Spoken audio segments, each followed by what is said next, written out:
Buenas noches a todos.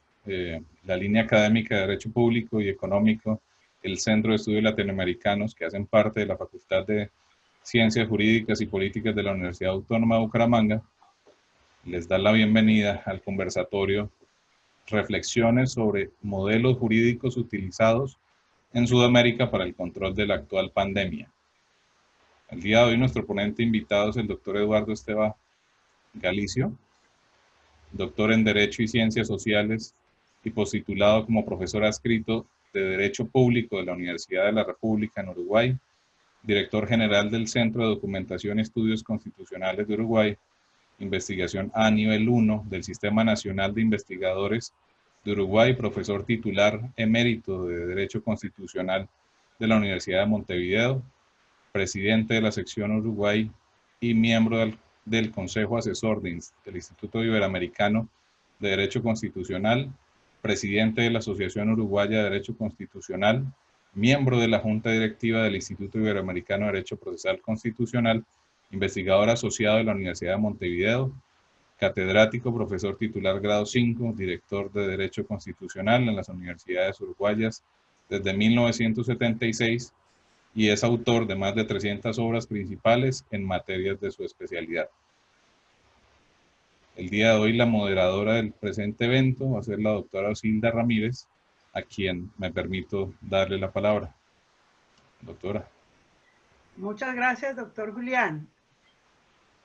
Muy buenas tardes para todos los participantes de este encuentro en donde tenemos un invitado de los quilates que nos acaba de mencionar nuestro coordinador, el doctor Eduardito. Lo trato con ese cariño, con esa confianza y aprovechar efectivamente el inicio para darles tanto a usted, doctor, como a la doctora Aida, como un abrazo de felicitación, porque me parece que hoy, si mal no estoy, es una fecha muy especial para Uruguay, para su tierra, para su terruño, en razón a que se está conmemorando un aniversario más de lo que implica la independencia de un país y de un estado. Y por supuesto, resaltar en estas personalidades y en lo que implica ser uruguayo, que seguramente, no sé si en la sesión de preguntas o yo pregunto, de decirle al doctor, ¿qué implica ser uruguayo? Porque en principio hay que resaltar de ustedes no solo el talento, sino el talante que los distingue, que los caracteriza. Y ese arancel de valores y de cultura cívica que los ubica en un sitial especial, no obstante hablar de un pequeño territorio, pero un territorio pequeño que lo hace grande, precisamente esa manera de ser y de actuar que sirve como referente para toda nuestra región. Y por eso cuando usted atinadamente nos planteó algunos temas a tratar, a mí sí me hubiese gustado uno de los que usted planteó, que era ¿cuál la peculiaridad de Uruguay para afrontar estos momentos aciagos que implica una pandemia que vive el universo? Sin embargo, eso lo dejo entre paréntesis para que usted, doctor, nos convoque, como usted mismo lo indica, a reflexionar sobre estos estados latinoamericanos que hoy decimos que somos estados sociales, democráticos y constitucionales de derecho, si al asumir una postura institucional, gubernamental, y utilizar instrumentos que nuestras constituciones nos otorgan, en efecto, van por buen camino o estamos en otra pandemia institucional que nos afecte. Me parece que el enfoque, asumo que de pronto es por ahí, y yo sí le doy la bienvenida. Para mí un honor, una distinción que me otorgó Julián y por supuesto la doctora Aida, de darme este carácter de moderadora, en donde ya estoy robando un tiempo precioso que debemos aprovechar de usted, doctor Eduardito. Bienvenido y tiene usted la palabra. Buenas tardes, buenas noches, mucho gusto de participar en este evento. Realmente el profundo agradecimiento al profesor Prada y a la profesora Osilda por la presentación. La profesora Osilda me ha emocionado en mi calidad de uruguayo, de compatriota de la doctora Aida Fernández, porque efectivamente hoy estamos en uno de los feriados principales de mi país, la declaratoria de la independencia. Como decía la profesora Osilda, el título de la exposición quedó establecido en Reflexiones sobre los modelos jurídicos utilizados en Sudamérica para el control de la actual pandemia. Les voy a dar una información previa. Es un tema que en lo que a mí respecta se encuentra en construcción, está en elaboración. Una primera versión de lo que pienso sobre la cuestión fue publicada por la Universidad Nacional Autónoma de México a fines del mes de abril de este año.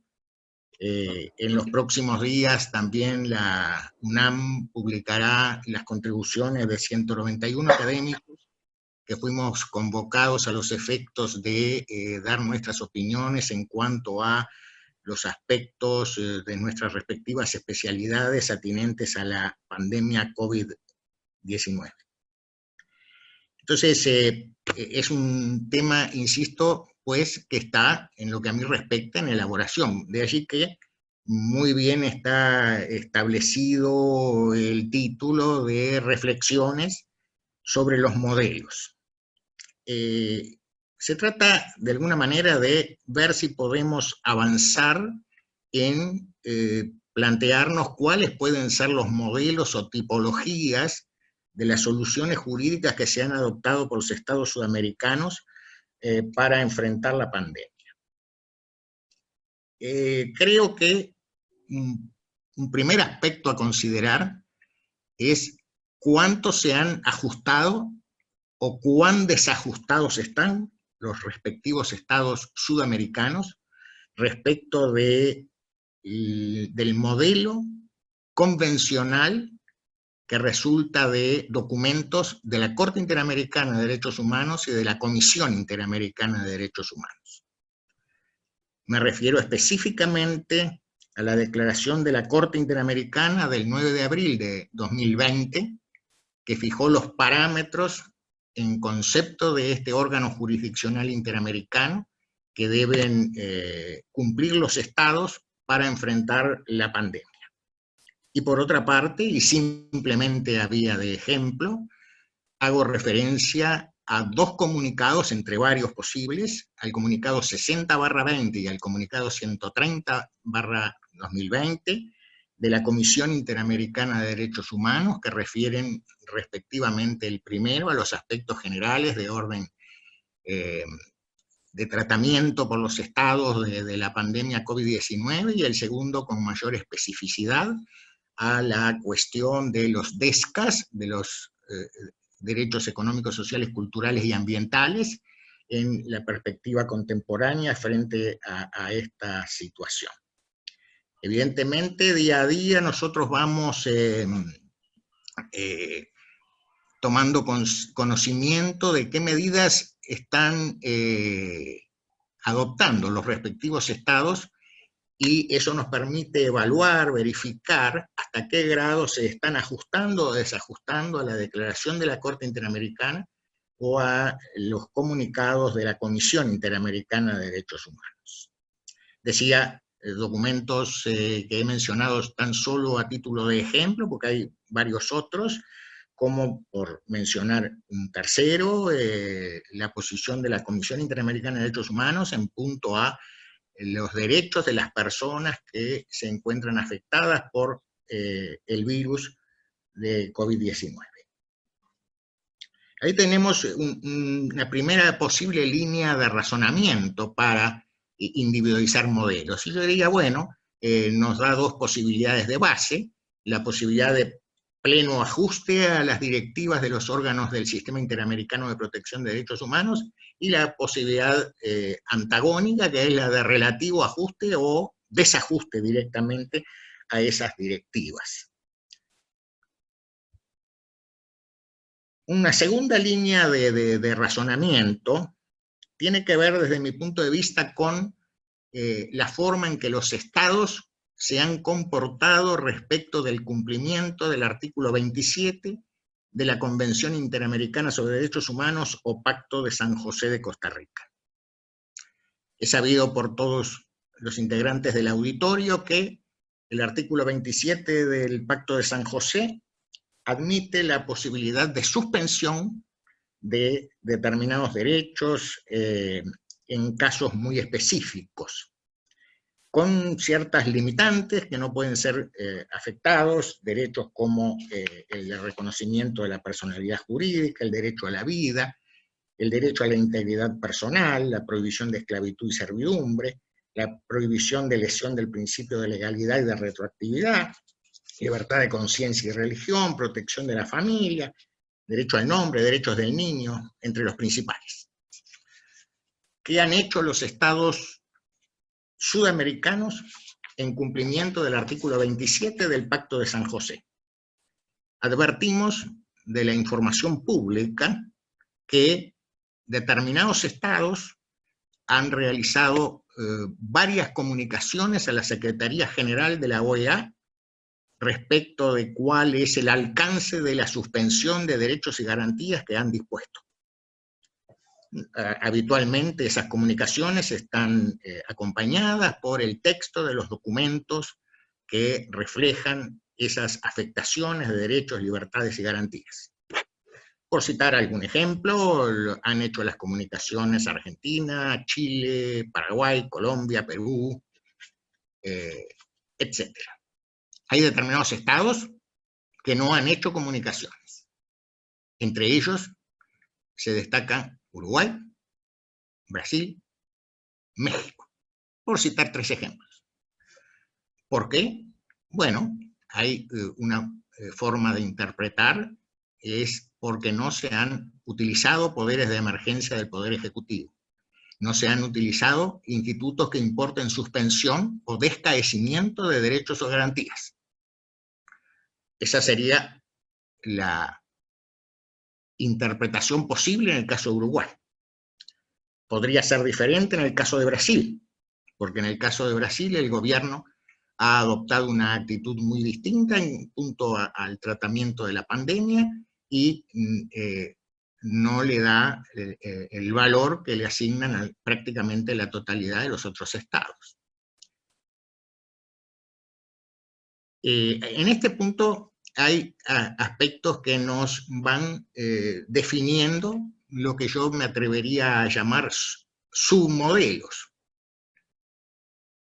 Ejemplo, hay estados que han realizado comunicaciones en cada una de las oportunidades en que han prorrogado los estados de emergencia.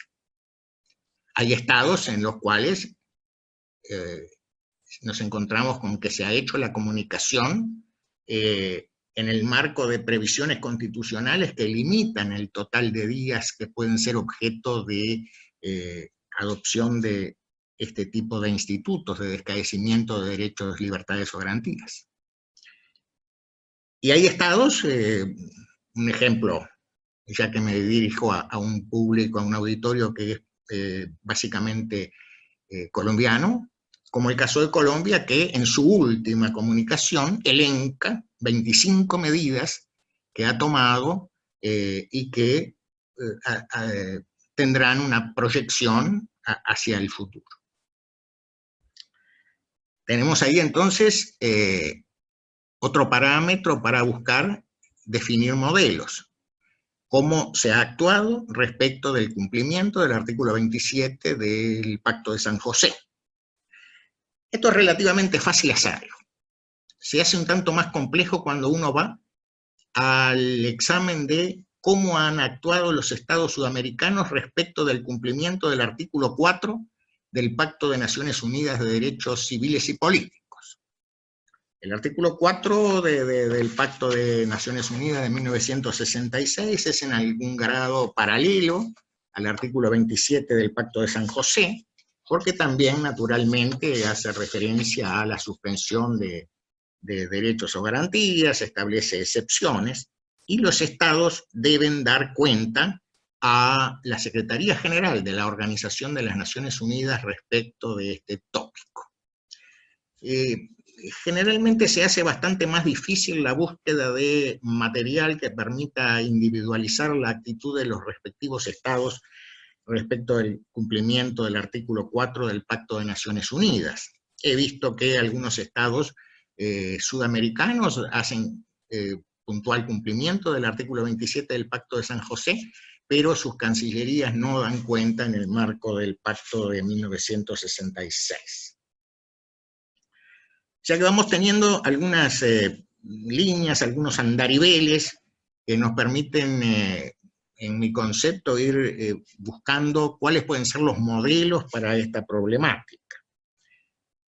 Un andarivel siguiente, no están jerarquizados, ¿verdad? Simplemente en el orden expositivo. Un andarivel siguiente, de mi punto de vista, es cómo han procedido los estados sudamericanos respecto de ajustarse o no ajustarse a las previsiones constitucionales de sus respectivos estados, por supuesto, en cuanto a la adopción o no de poderes de emergencia del Poder Ejecutivo. Algún ejemplo.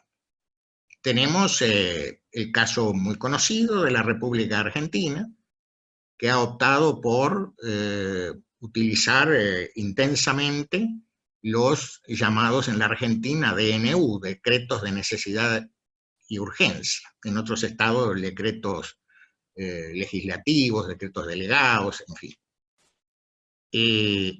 Sin adoptar, en el caso argentino, el poder de emergencia que está en el texto constitucional, que es el estado de sitio.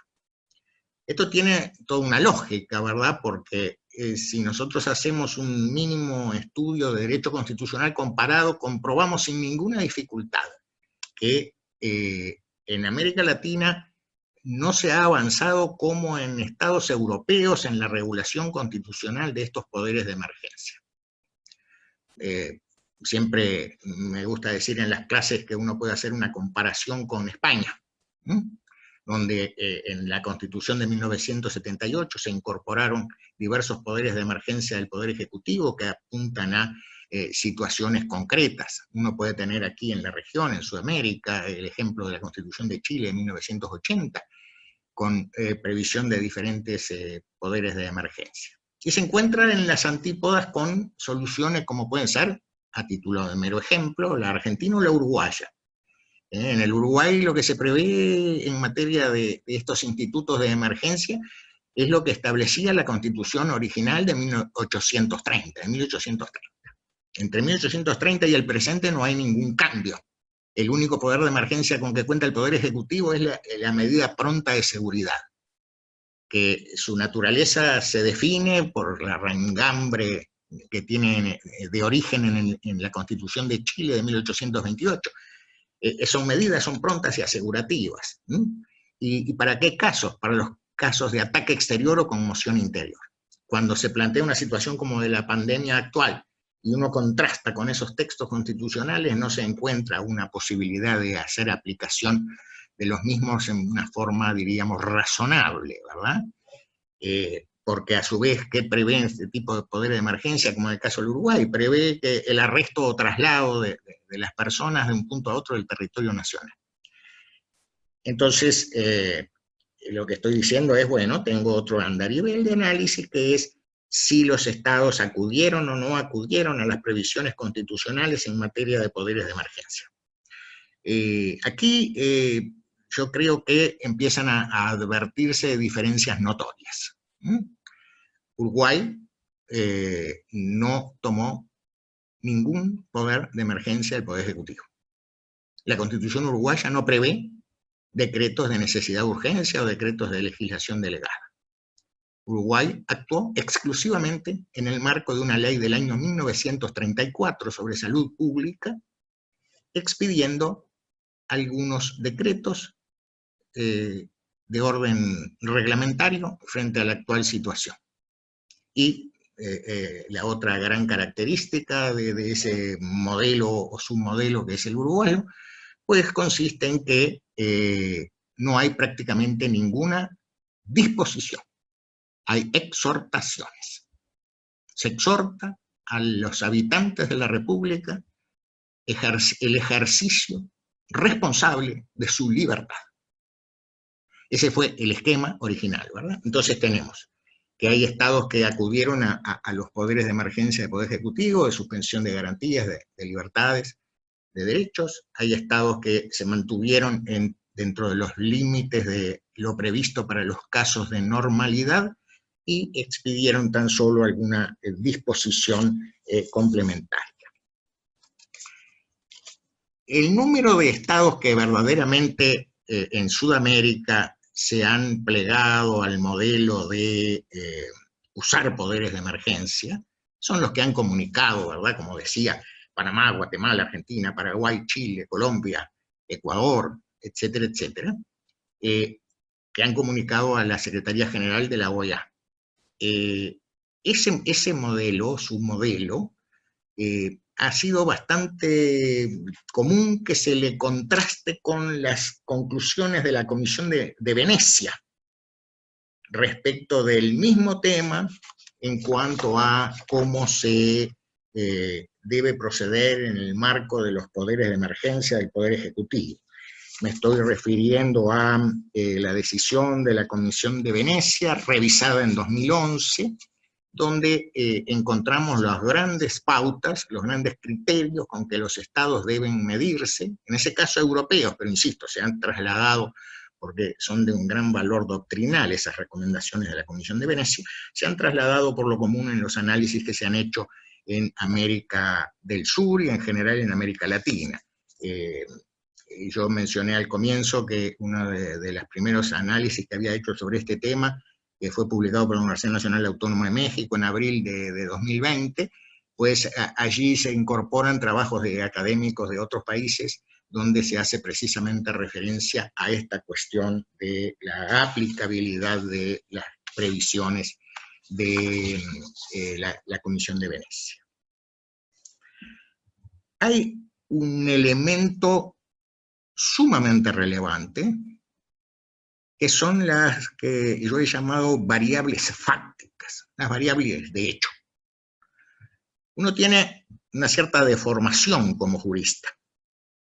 Es algo así como pensar, bueno, los juristas por la vía de una ley, de un decreto, de una sentencia, vamos a lograr enderezar conductas humanas.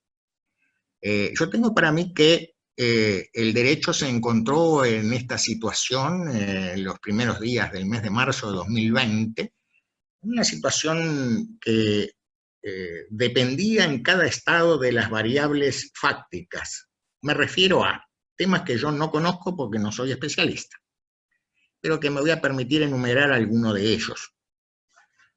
Los sistemas de salud de los distintos estados sudamericanos son indudablemente diferentes.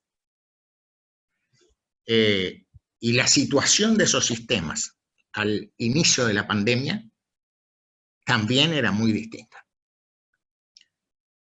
No tengo más remedio que referirme a mi país. En Uruguay, la situación del Sistema Nacional Integrado de Salud tomando en consideración parámetros como número de miembros de médicos por habitante, número de personal auxiliar de salud por habitante, número de camas de centro de tratamiento intensivo por habitantes, número de respiradores artificiales por habitante, estaba en guarismos que igualaban o superaban a los estados del primer mundo europeo. Eso es un elemento fáctico, ¿verdad?, que es propio de la ciencia médica, del desarrollo de los sistemas de salud de los distintos estados, pero que al momento de tomar medidas jurídicas me parece evidentemente relevante. Un segundo elemento dentro de estas variables fácticas de qué era la situación de hecho, lo da, desde mi punto de vista, el sistema de seguridad social. Los estados de América del Sur tenían, a mediados del mes de marzo de 2020, distintas evoluciones de su sistema de seguridad social.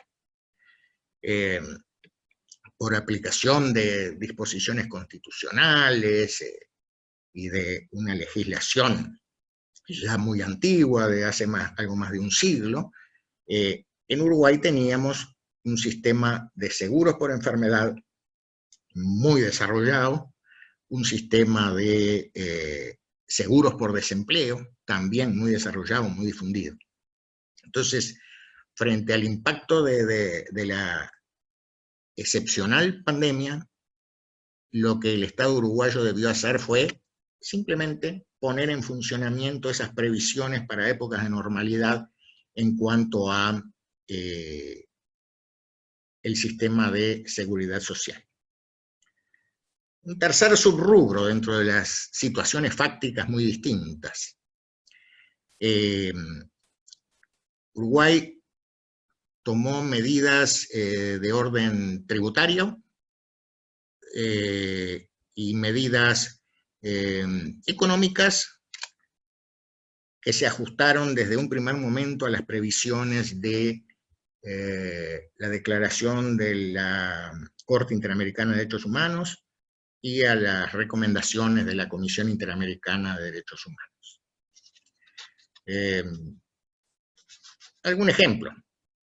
Se instituyó un tributo, un impuesto, a los sueldos, máximos sueldos de los funcionarios públicos, presidente de la República, ministros, miembros máximos de los tribunales de justicia, legisladores en su totalidad, gobernantes departamentales, gobernantes municipales, etc. Un tributo que en algunos casos también llegaba a jubilaciones de cargos políticos o de particular confianza.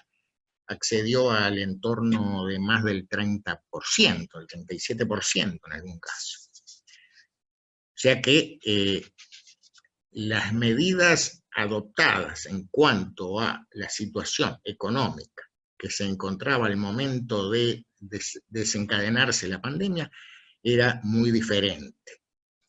Y después hubo algunas otras variables, para ir acercándome a conclusiones, hubo algunas otras variables de no menor relevancia, entiendo, en el análisis comparativo de los estados sudamericanos.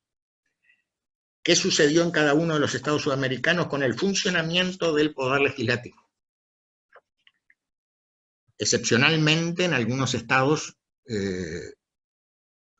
continuó funcionando normalmente el poder legislativo.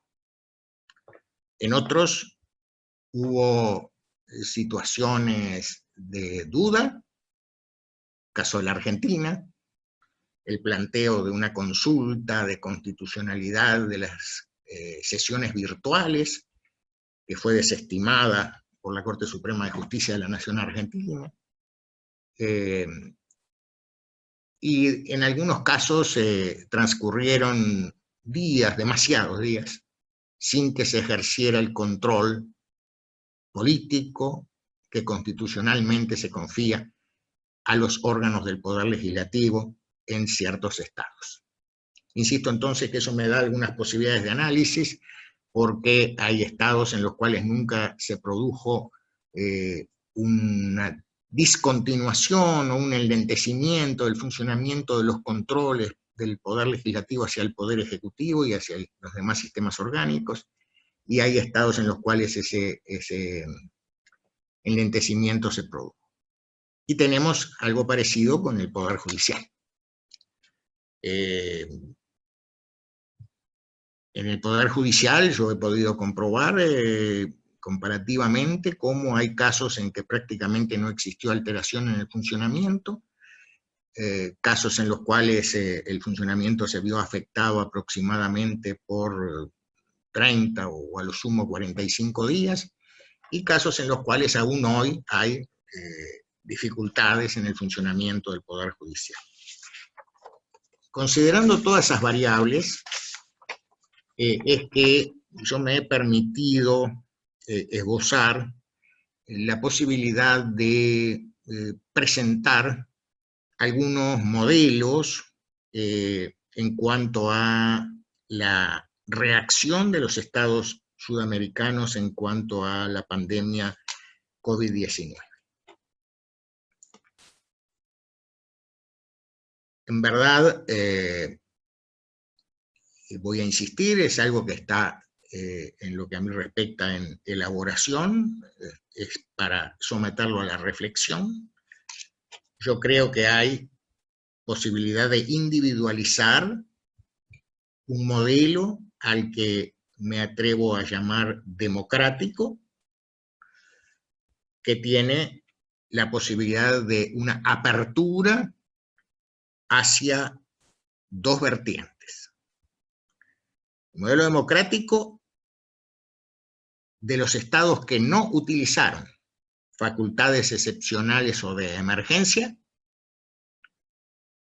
para enfrentar esta situación, de estados que no aplicaron ninguna situación de restricción a la libertad de locomoción,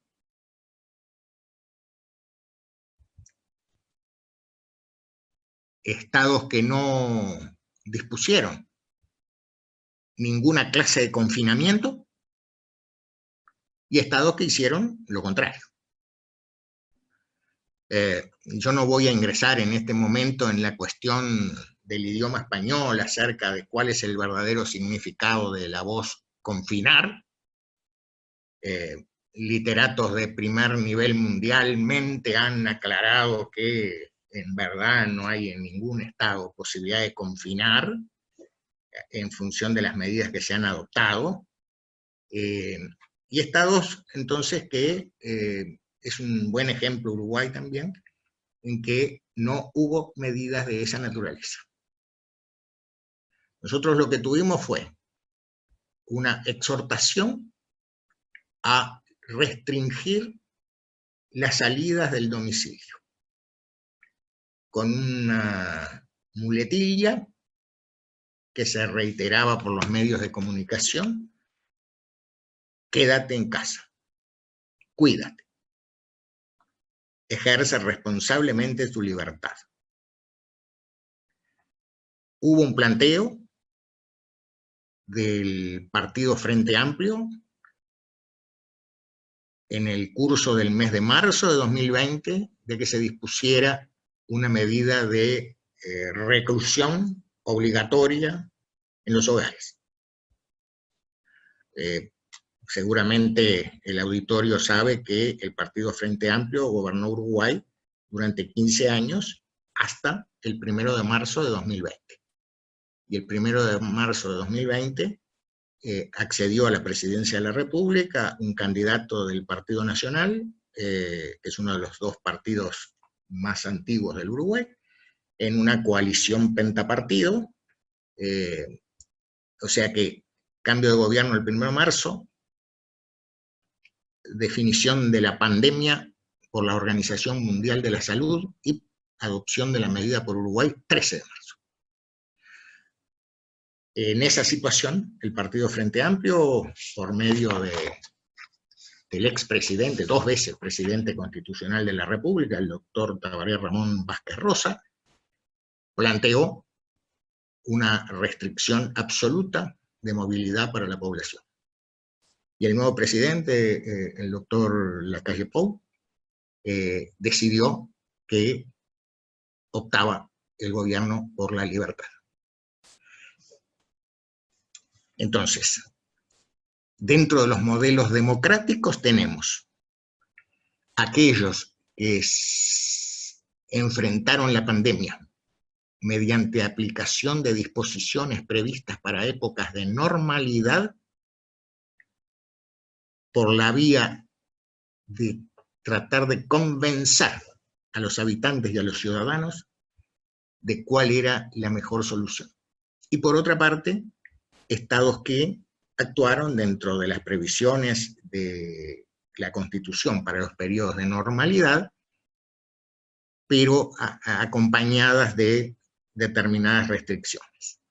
Y hay otra subcategoría ahí, dentro de los democráticos, entiendo yo, que es la de aquellos estados que acudieron a facultades extraordinarias o de emergencia, con mayor o menor intensidad. Ahí están ubicados la mayor parte de los estados sudamericanos. Si ustedes quieren hacer la contrastación de mis afirmaciones con los detalles de la realidad, pueden verificarlo en la página web de la Organización de Estados Americanos, Secretaría General, cumplimiento del artículo 27 de la Convención Interamericana sobre Derechos Humanos, porque ahí tenemos la posibilidad de acceder a todas las medidas de emergencia o extraordinarias tomadas por los diversos estados que son parte del Pacto de San José de Costa Rica, pero lo que interesa para esta exposición que son estados de América del Sur. Modelo democrático entonces 1, con variantes. Recapitulo simplemente los grandes trazos, con o sin ejercicio de poderes de emergencia del Poder Ejecutivo, y en caso de ser sin ejercicio de poder de emergencia, con determinadas medidas que apuntan fundamentalmente a la convicción y no a la disposición. Segunda posibilidad, entonces. Los modelos adoptados en estados sudamericanos de tipo autoritario. En este caso siempre tenemos esa delgada línea de distinción entre lo autoritario y lo totalitario, ¿verdad? Tengo para mí que esa línea se puede trazar con bastante certeza cuando se toma desde la antigua aportación de Karl Loewenstein hasta las más recientes desarrolladas por los autores estadounidenses en el marco de sus investigaciones sobre los sistemas políticos. Quizá el caso que puede resultar más claro en América del Sur sea el modelo venezolano. El modelo venezolano surge con cierto detalle de la presentación que realizó la representación permanente de la República Bolivariana de Venezuela ante la Organización de los Estados Americanos. Es la representación naturalmente que responde al presidente del Poder Legislativo venezolano, donde se detallan las medidas tomadas y se proporcionan elementos que desde mi punto de vista permiten calificar al sistema como autoritario o totalitario. Hay una línea para esto que es la fijada por la Corte Interamericana de Derechos Humanos y por la Comisión Interamericana de Derechos Humanos. Una de esas líneas es la transparencia. Hay estados en los cuales no ha existido transparencia en cuanto a suministrar información sobre el número de personas afectadas, sobre evolución de las enfermedades, sobre el número de fallecimientos efectivamente acaecidos por o con COVID-19. Una distinción verdaderamente relevante, ¿no? Que en algunos estados recién se está logrando hacer ese distingo, por o con.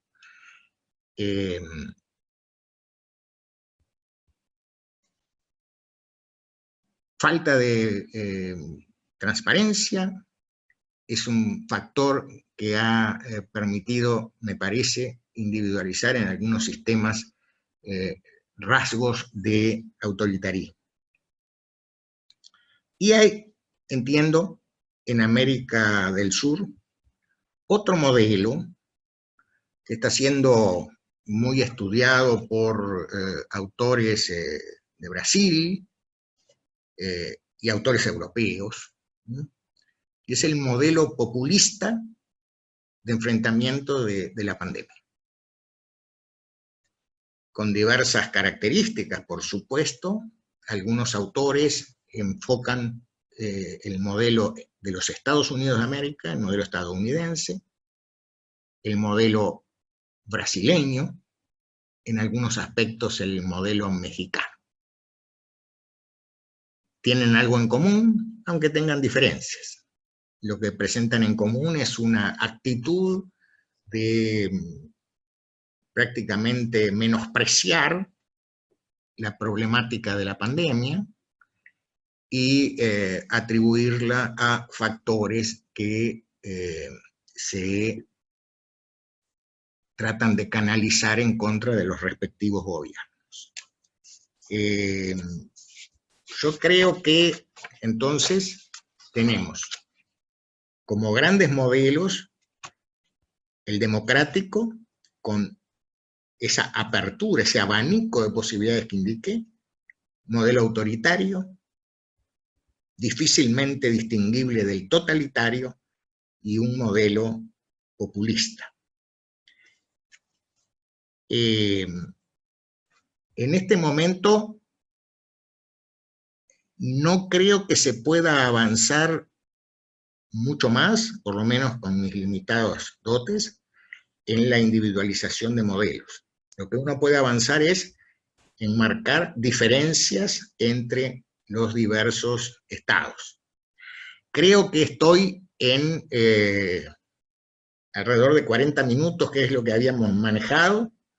Exactamente hace 42 minutos que empezamos. Descuento la presentación de la profesora Osilda y del profesor Julián, y creo que estoy en los 40 minutos. Quizá pueda ser de interés para ustedes formular alguna pregunta, o eventualmente, si así lo desean, solicitarme alguna ampliación o alguna precisión de lo que he dicho. Les agradezco muy profundamente la atención hasta este momento.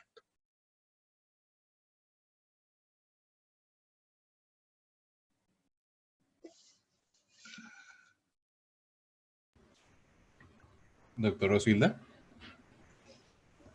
Bueno, no sé, Julián, si tenemos tiempo como para atreverme a hacer una síntesis de lo que el doctor nos ha manifestado, o entramos de una a las preguntas.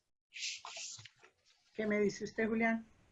Podríamos hacerlo, podríamos hacerlo. Bueno, no sé, con las inconsistencias que mi limitación de memoria me lo permite, podría arriesgarme a dar ese trazo, esa franja tan interesante planteada por el doctor.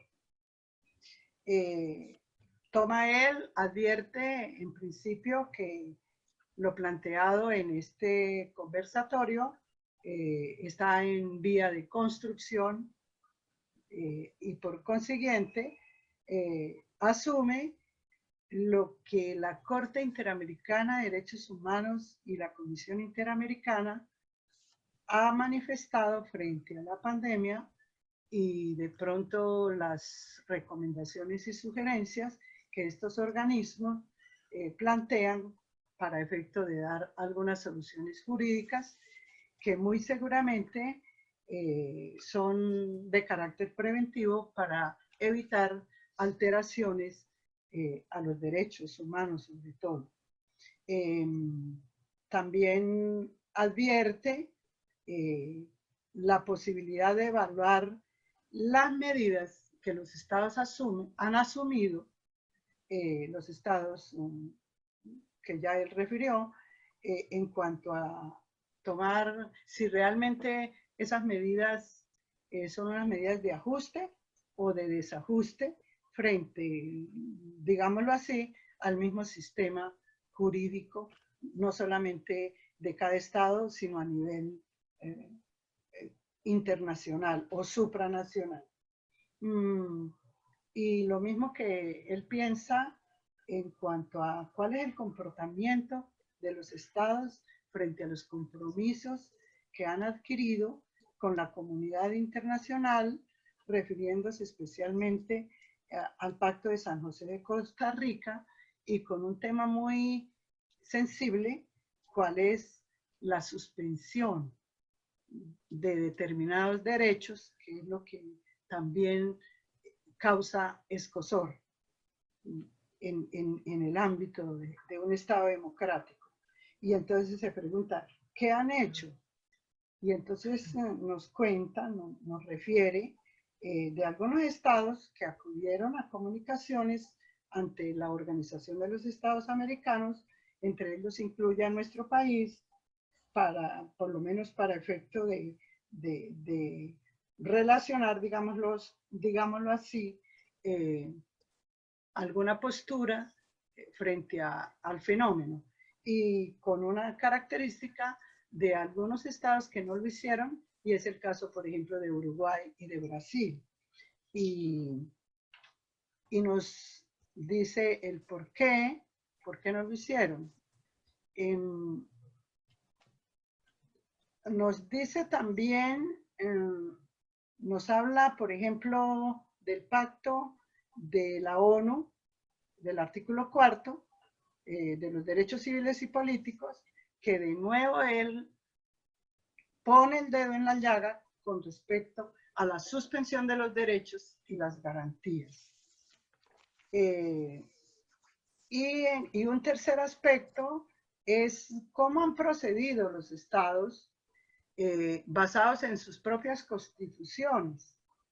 Si han asumido los instrumentos jurídicos que las respectivas constituciones les otorgan para efecto de declarar estados de anormalidad o estados de emergencia o no.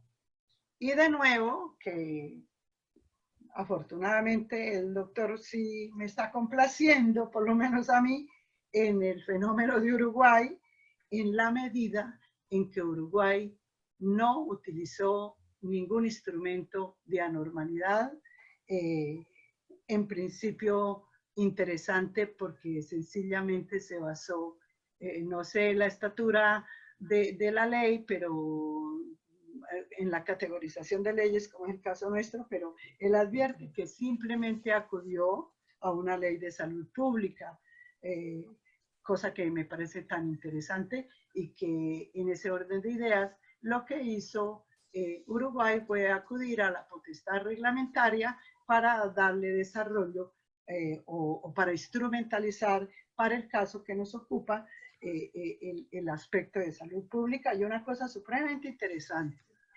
que nos señala y fue ¿qué utilizó? Y utilizó fue la pedagogía, la exhortación, el llamado a la sociedad para que tenga una postura de responsabilidad frente a las circunstancias a las que estamos abocados. Y por supuesto, desafortunadamente, no tenemos tiempo, pero muy kantianos los uruguayos, percibo yo, en materia de libertad, porque parece ser que le dieron la estatura de la capacidad de ser ciudadanos y de asumir con responsabilidad el cuidado de su salud, y es lo que Kant dice libertad sin responsabilidad no es libertad, y eso me llama mucho la atención, profesor. Y una cosa también muy interesante que nos plantea, y es lo que él llama las variables fácticas o las vías de hecho, y siempre nosotros nos topamos como abogados, no me atrevo a decir como jurista porque no lo soy, pero es esa dicotomía, ese dilema en que siempre nos vemos abocados con respecto a las realidades y al derecho mismo desde el punto de vista formal. Y no sé si podría atreverme a afirmar que el doctor nos está diciendo, por un lado va el derecho en sus formalidades y por otro la realidad social que nos asiste, y siempre vamos a encontrar esas dificultades para efecto de dar soluciones a los problemas, porque si nos extremamos en formalismos, desconocemos las realidades fácticas que son las que nos convocan a buscar soluciones. Ahí me estoy atreviendo como a interpretar un poco, y después, doctor, tiene con mi venia, me puede corregir todas esas barbaridades que estoy diciendo. Pero toca un tema, o sea, ese es un punto, derecho versus realidad, ¿sí? Como me hace recordar, doctor, la obra de Habermas, Facticidad y Validez, ¿sí? El facto y la validez del derecho. Ese divorcio que parece que más se aproxima a un divorcio que a una conciliación o a un encuentro. Y también otro aspecto que toca en cuanto a esas variables, y es el sistema de salud en los estados. Que ya tendría uno que preguntarse, por lo menos para el caso nuestro del Estado colombiano, si verdaderamente podríamos nosotros hablar de un sistema de salud. Porque yo diría que no hay sistema de salud. Porque sistema es una correlación de unidad, de coherencia, de armonía, y no lo hay, y eso se está evidenciando en estos momentos. Y otro punto tangencial que advierte, y que eso sí no corro riesgos, que en cierta medida toma el aspecto económico de un sistema, y a ver qué pasa con la sostenibilidad financiera para afrontar una situación, y si verdaderamente podemos nosotros utilizar el derecho tributario y a quién cobrarle tributos para efecto de subsanar en algo esta desigualdad tan marcada para efecto de dar soluciones.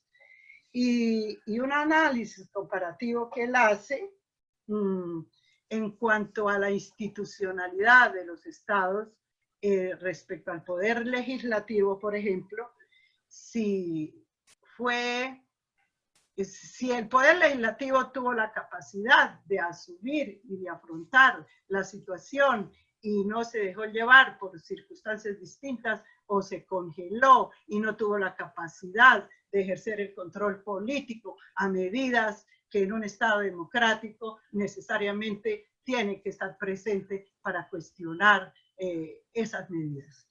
Y no deja de lado al Poder Judicial, que también en algunos eventos se alteró o se tuvo que confrontar dificultades, y que todavía en algunos estados seguramente se están viviendo aún. Y ya él, con mucha solvencia y yo diría que casi humildad, nos plantea modelos que él considera que se deben mirar para hablar de un Estado democrático. ¿Y cuándo hablaríamos de un modelo democrático? Cuando en algunos estados se optó por declarar estados de excepción, estados anormales, en donde con facultades extraordinarias seguramente podría afectarse el mismo sistema democrático. Y como otros estados no necesitaron de declarar esa anormalidad, pero asumieron algunas posturas. Por ejemplo, el no confinamiento. la no restricción de la libertad de locomoción, que es lo que más ha afectado en los estados de excepción a algunos estados, como el caso nuestro, que hasta tuvo que interponerse un instrumento jurídico, que es la acción de tutela por parte de una determinada comunidad para efectos de reclamar el principio de igualdad y el respeto a la libertad de locomoción como derecho humano. Y muy importante, por ejemplo, Uruguay, que no tuvo la necesidad de declarar un estado de emergencia. Y luego advierte también hablar nosotros de modelos totalitarios y autoritarios y modelos populistas, que parece que es otra pandemia que nos está invadiendo, esos modelos populistas tan peligrosos para una democracia. Por supuesto que lo estoy diciendo yo, el doctor fue muy respetuoso, muy neutro, no entró en calificativos, pero yo me permito como reflexionar sobre eso y advierte, es muy fácil distinguir autoritarismo de totalitarismo. Es fácil distinguirlo, pero en esta dilema o en estas incertidumbres, a poco que nos resulta difícil distinguirlos y los podemos confundir. Y eso sería mucho más peligroso.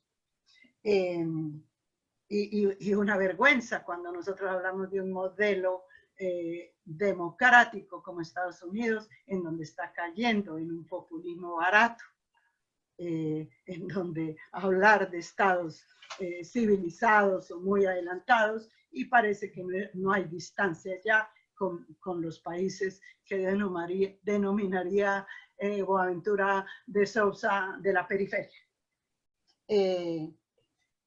No, yo, créame, doctor Eduardo, que estoy tan emocionada de esos temas tan frágiles, tan sensibles que usted ha tocado, que solo me arriesgo a presentarle disculpas si en un momento dado alteré su magnífica conversación y que nos deja pensando en estos momentos de pandemia, doctor. Gracias. Yo le agradezco a la profesora Osilda Ramírez la síntesis. No ha incurrido en ningún error, tal como siempre lo hace, con absoluta precisión y solvencia. Si me permiten, a la luz de la síntesis de la profesora Osilda, podría precisar un aspecto. Yo mencioné una ley uruguaya de 1934, lo mencioné muy rápidamente, ¿verdad? En 1934 en Uruguay cursaba un gobierno de facto, era la llamada dictadura de Terra. Y esta ley es un decreto ley de ese periodo de facto que fue validado por la Constitución posterior que se perfeccionó en el mismo año 1934. O sea que tiene valor de ley. Y en Uruguay no tenemos, que era un aspecto que planteaba la profesora Osilda, no tenemos en la Constitución distinción entre leyes orgánicas y leyes ordinarias, no hay categorías de leyes que se puedan diferenciar desde la Constitución. Un punto que mencionó la profesora Osilda y que me permito hacer un complemento, efectivamente hay mucho de la doctrina alemana en la cuestión de libertad con responsabilidad, en la relación entre normalidad y normatividad. En mi país hay una recepción importante de las concepciones de Hermann Heller. En su célebre teoría del Estado hace precisamente la distinción entre la normalidad y la normatividad. Yo he estado rastreando para otro trabajo académico esa terminología de nueva normalidad, en el Uruguay al menos, apareció prácticamente en forma simultánea con la expresión en Alemania. La usó en Alemania el vicecanciller y ministro de Economía. Y aquí apareció de inmediato. No sé si se debe a una posibilidad de acceso por internet a la concepción alemana, o si es un recuerdo del presidente de la República cuando era mi alumno, donde bastante trabajábamos el tema de la concepción alemana de distinción entre normalidad y normatividad, ¿verdad? Un punto que está implícito en lo que decía la profesora Osilda. En algunos países nos estamos aproximando al punto crucial, que es el de elecciones. Y Uruguay no fue extraño en ese aspecto, con un agravante. En Uruguay la fecha de las elecciones está fijada por la Constitución.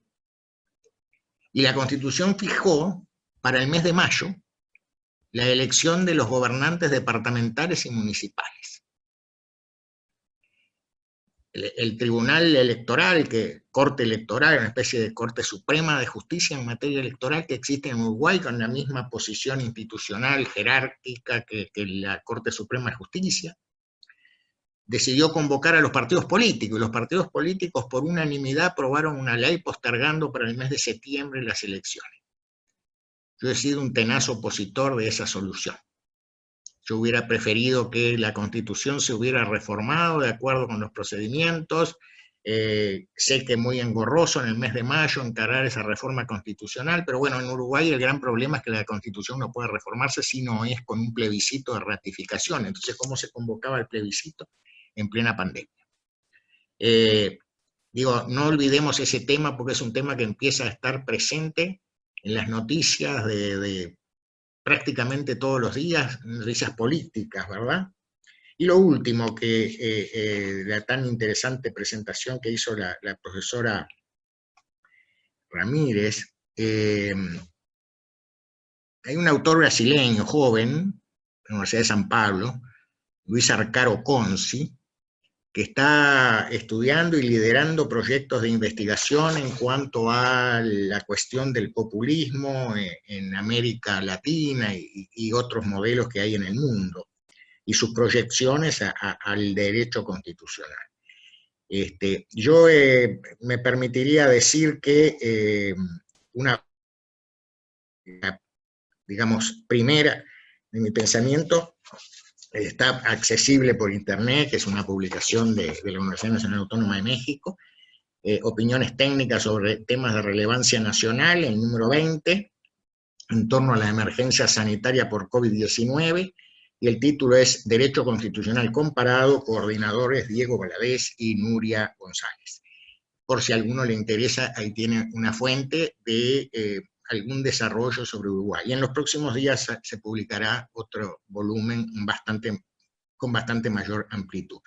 Vi que hay algunas preguntas formuladas, no sé el procedimiento porque las veo en el chat, ¿no? Doctor Eduardo, si quieres Sí. ya, la primera pregunta la hace Pedro Emilio Villamizar. Él pregunta, ¿en cuál modelo enmarca a la República de Colombia? Bien, con el riesgo que puede derivar de mi distancia, me parece que claramente se enmarca en un modelo democrático, con ajuste a previsiones en materia de derecho de emergencia,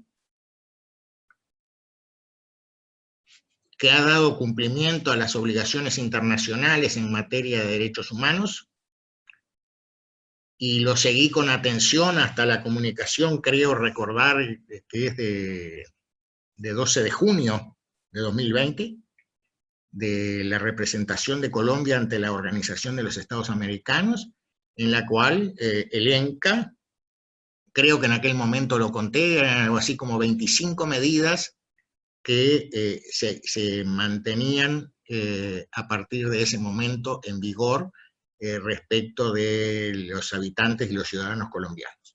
Me parece que es un modelo, entonces, que enmarca dentro del democrático su modelo utilización de poderes de emergencia del Poder Ejecutivo. Mi conocimiento no llega al pequeño detalle de lo diario, ¿verdad? Yo escuchaba con mucha atención al profesor Osilda cuando decía, bueno, algún problema hubo también con el Poder Judicial, ¿verdad? A eso no me llega el conocimiento. Pero desde el punto de vista de los modelos, en ese trabajo que les refería de la UNAM, en el primer trabajo, el de Derecho Constitucional Comparado, hay un artículo que hace una serie de precisiones muy interesantes sobre Colombia del profesor Julio César Ortiz. Eso es lo que podría contestar a la pregunta, ¿verdad?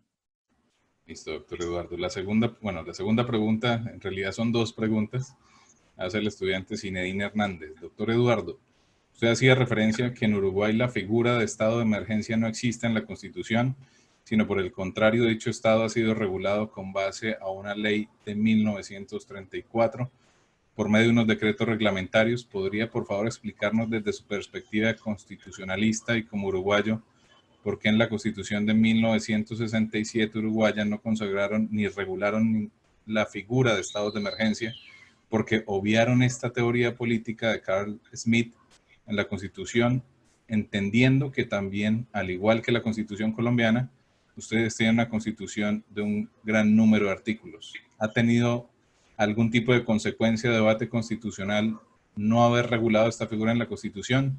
Y por otra parte, doctor Eduardo, que en los estados de emergencia se suspenden o se restringen los derechos.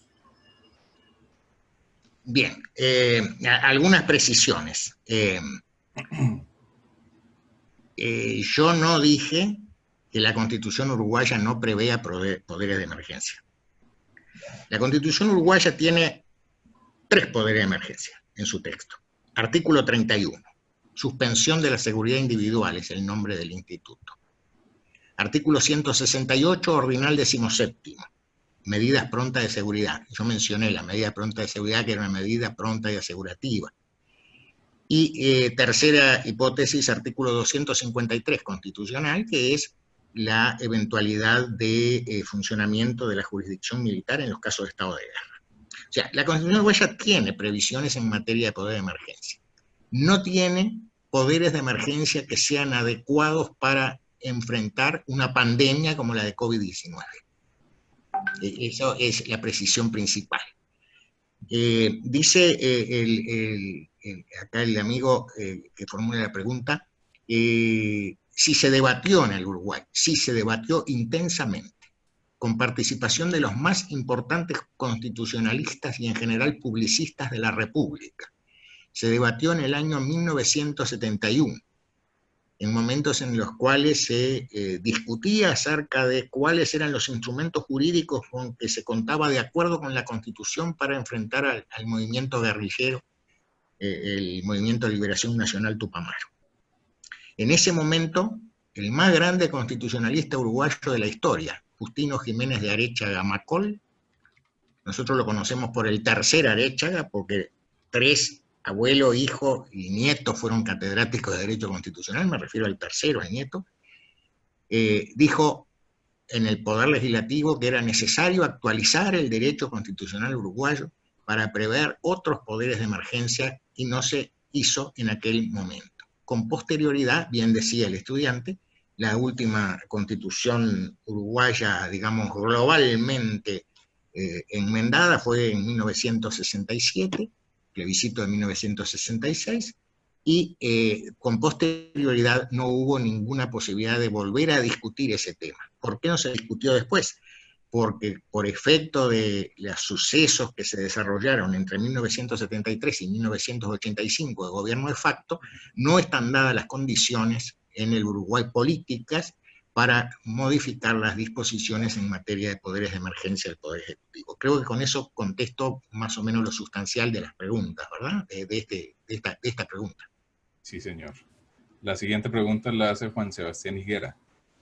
¿Cómo considera, maestro Galicio, la relación entre aquel auge o preferencia en los estados latinoamericanos por medidas de índole autoritario para el manejo de la pandemia y el análisis que realizan ciertos medios de la preferencia por gobiernos con tintes dictatoriales en los ciudadanos latinoamericanos? Sí,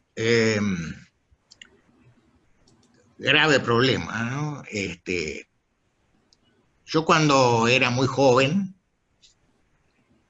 me acuerdo de las pláticas muy interesantes que mantenía con algunos profesores colombianos que eran bastante mayores que yo,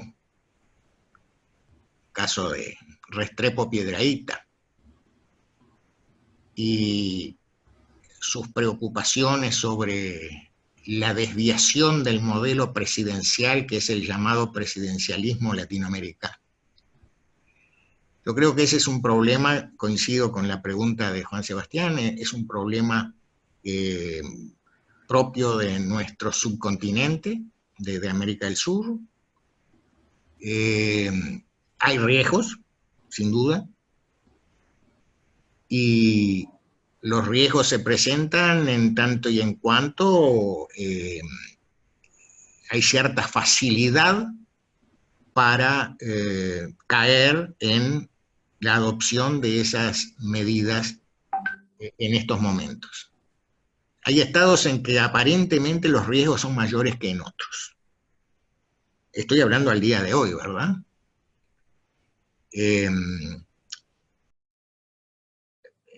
Por citar algún ejemplo, los análisis que han hecho los últimos días, el profesor Daniel Sapsay, que es el presidente de la Asociación Argentina de Derecho Constitucional, el profesor Sapsay justamente plantea lo sustancial que está involucrado en esta pregunta, es decir, el riesgo de una suerte de hiperpresidencialismo.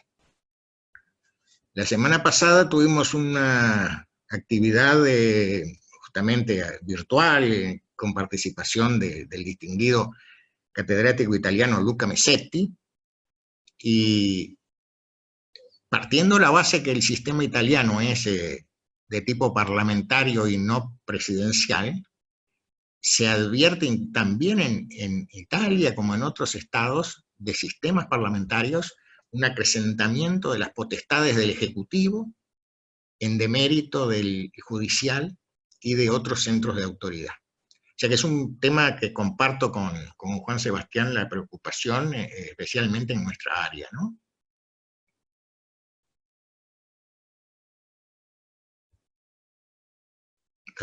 Hay otra pregunta. Dice, Colombia utiliza el estado de excepción para temas que se extendieron hasta la reforma de códigos. Las medidas de aislamiento, que son propiamente las que tocan con derechos fundamentales, no fueron trabajadas bajo estado de excepción, sino Código de Seguridad y Convivencia Ciudadana. ¿Cómo manejaron ellos temas de suspensión de términos judiciales o caducidad? Contratación del Estado para adquirir elementos de protección individual de salud. Bien. Si me olvido de alguna parte, voy a pedir después que me lo digan. Voy a tratar de responder lo sustancial.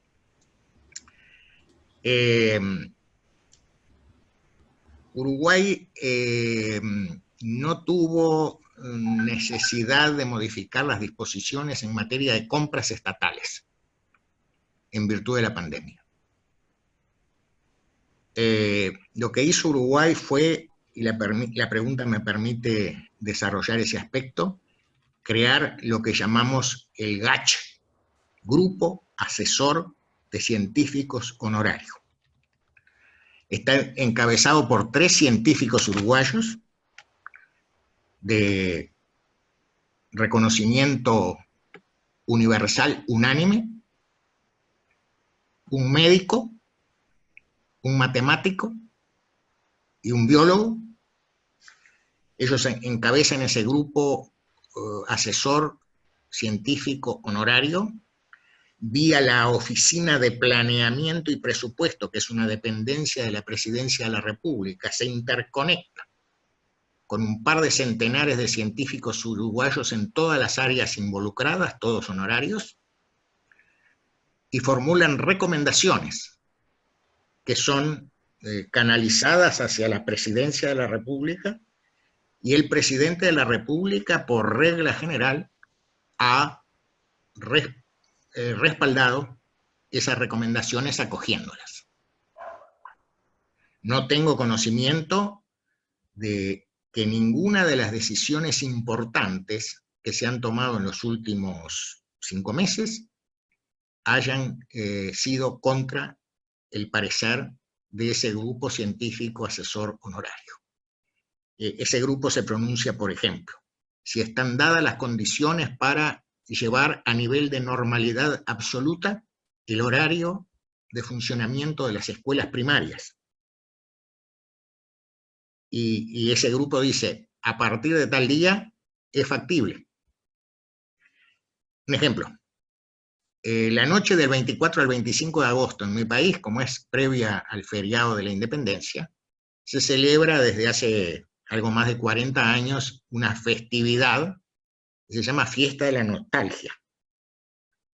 ¿Cómo se encaró? ¿Cómo se hizo para evitar que los habitantes salieran a festejar, bailar, concentrarse? Hubo una presentación televisiva del secretario de la Presidencia de la República, del ministro de Salud Pública, y no recuerdo, y el ministro del Interior.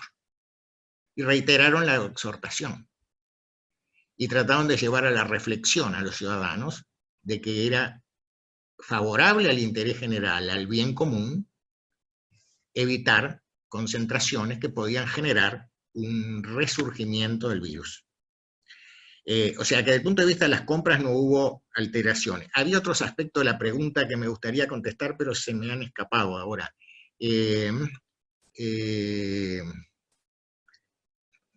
Sí, creo que refería a la ley de 1934, esa parte me parece que la he contestado, que se han expedido algunas disposiciones reglamentarias. También como parte de la respuesta, el momento difícil en mi país fue durante la llamada Semana Santa o Semana de Turismo. Algunas personas, es tradicional ese feriado en el Uruguay, y para la mayor parte de los habitantes implica tomarse toda la semana. Se corría el riesgo de que hubiera concentración en las playas, porque el tiempo, la temperatura, favorecía esa posibilidad. Se hicieron exhortaciones. En algún momento que se notaron demasiadas personas aglomeradas en la Rambla de Montevideo, algún helicóptero sobrevoló y reiteró la exhortación. Exhórtase a las personas por su salud, no concentrarse, guardar medidas de distanciamiento social. Así ha funcionado. Tengo la sensación que hay algo que no contesto, pero bueno.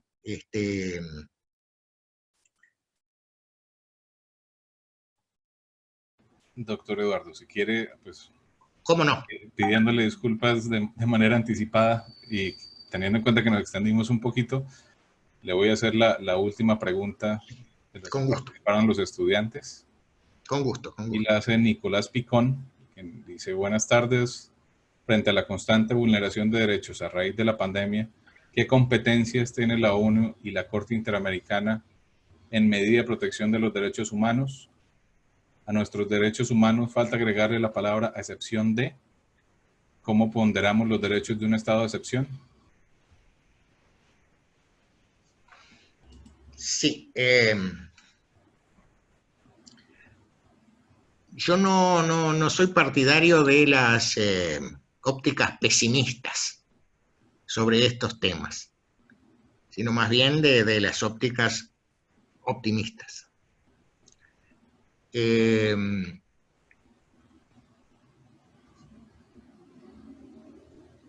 Voy por partes. En el ámbito del Pacto de San José, Costa Rica, artículo 27,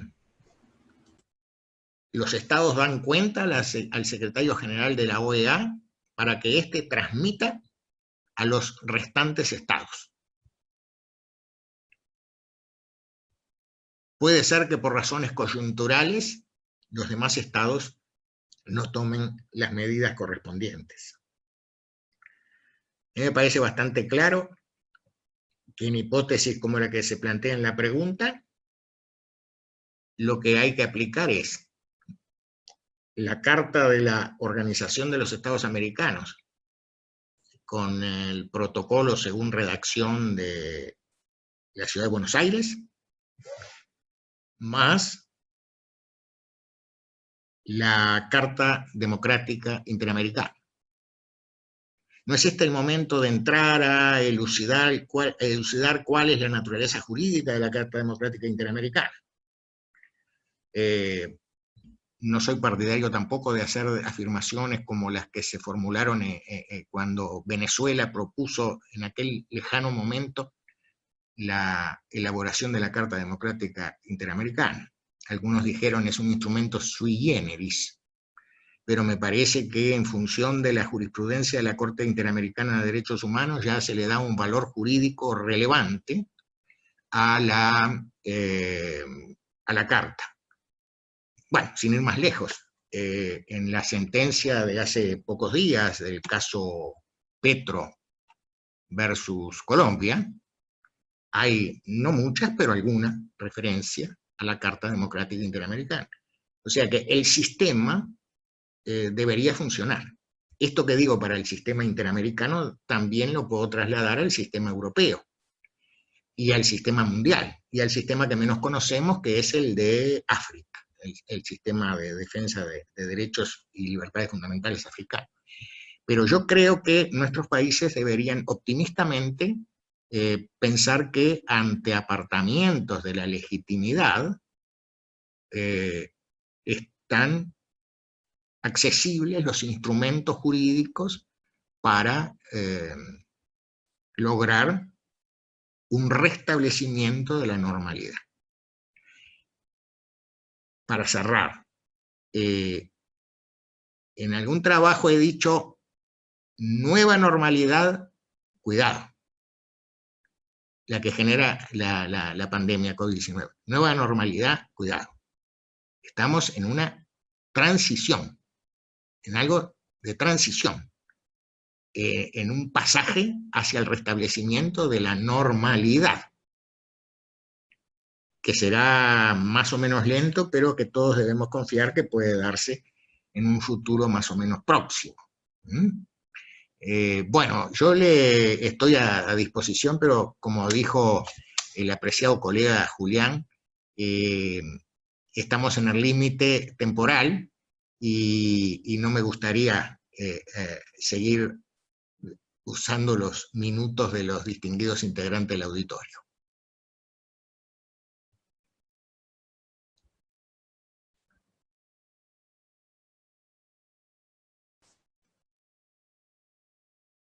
No tiene audio, está sin audio. Ah, qué pena con ustedes. Perdón, está Julián sin audio. Doctor Eduardo, qué pena, ahora sí. Quiero agradecerle por haber aceptado la invitación al evento y por ayudarnos a que se desarrolle de la manera que se está desarrollando. Agradezco a la doctora Osilda por habernos acompañado en la moderación, la doctora Dida Fernández, gestora de justamente este encuentro de hoy, a todos los docentes y estudiantes que se encuentran en la sala con nosotros y les agradezco su participación. No siendo más, muchísimas gracias a todos, cuídense mucho y que terminen de pasar una excelente noche.